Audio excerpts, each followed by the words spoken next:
Hello, everybody. My name is Christina Saji, and I am your International Student Advisor here at Fleming College.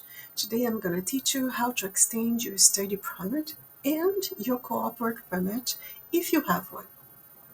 I'd like to start by talking about your conditions as an international student, the conditions that are in your study permit.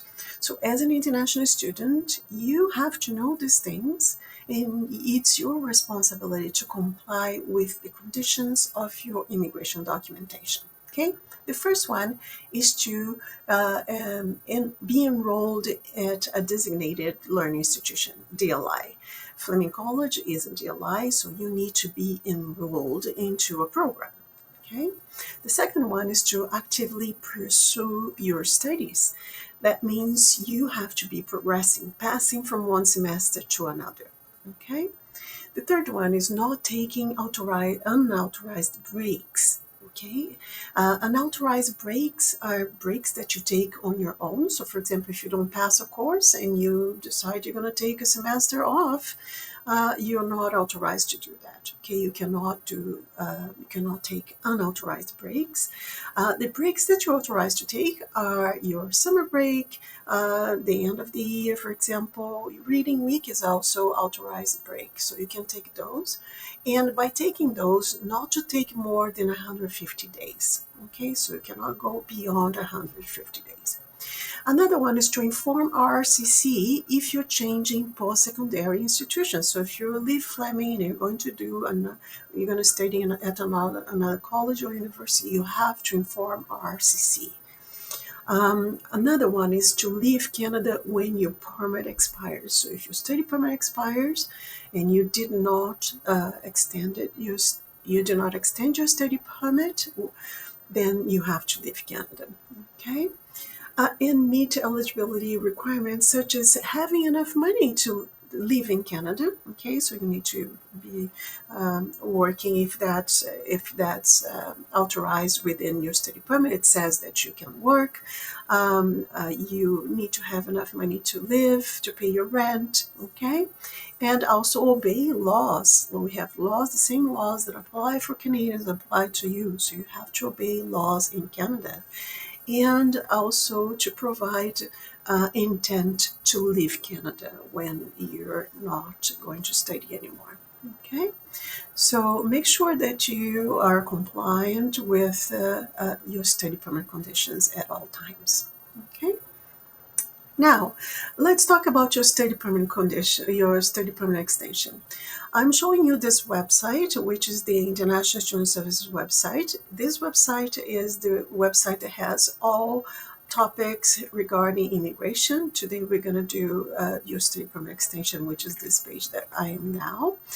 And I'd like to talk a little bit about different topics, and I'm going to show you in different sessions of this application so that you can revise and review whenever you have a chance. Okay, so the first one is when you apply for a study permit, you're going to need support letters. The support letter, one of them comes from records. This letter will support extension of your study permit. Another letter will come from International Student Services and will support your application for a co-op work permit. Okay. Now remember that although I'm doing this recording today, the most updated information will be in the RCC website, and then we'll also update our website with International Student Services. So keep checking those two. The most updated, of course, is IRCC's website, but we also keep our website updated. Okay, so when you request your letter for your study permit extension, you will receive an additional 90 days. Those 90 days are for you to apply for your PGWP at the end of your studies. Okay, so it usually comes with 90 days.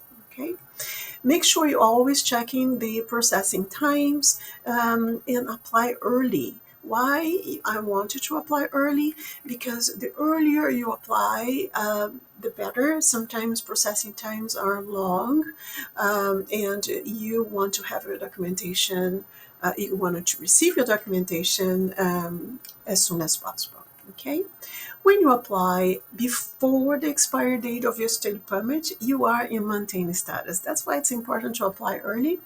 In maintained status, you can continue to study without receiving your documentation because while there is this processing time, you are in this maintained status and you are allowed to study, you're allowed to go on placement and continue to work if your study permit allows you to work and has the conditions to work on and off campus. Okay, remember you have to be a full-time student to be working, so make sure that you are compliant. All right, so since you are in maintained status, you're applying maintained status, you can check the application guide. Now remember, if you're not a maintained status and you're going to be applying for a study permit extension, you also need to apply for restoration. So restoration is status, and in this case, you have to stop working and you have to stop studying immediately. So you cannot continue doing those things if you're not in maintained status. Okay. So the first support letters you're going to need is one from the records department. This is your support letter to extend your study permit, and there are two situations. The first one is if you're starting a new program, you do not need a support letter from records. You can use your offer letter to apply for your study permit extension. You're not going to need a support letter to apply for your co-op either. You can use your offer letter to apply as long as this offer letter is recent. Okay, if the offer letter is not recent, then of course you're going to need a support letter. But if it's recent, you can use the offer letter for the study permit extension and your co-op work permit extension. Okay. The second one would be the letter of support from records for your study permit. Okay, the way you do this, you're going to send an email to records@flemingcollege.ca. Remember that if you have any payment issues that you have to pay, you can't have any outstanding fees, or they will not release those letters. Okay. In the subject line, you're going to write your name, your student ID, and you're going to write support letter for study permit extension.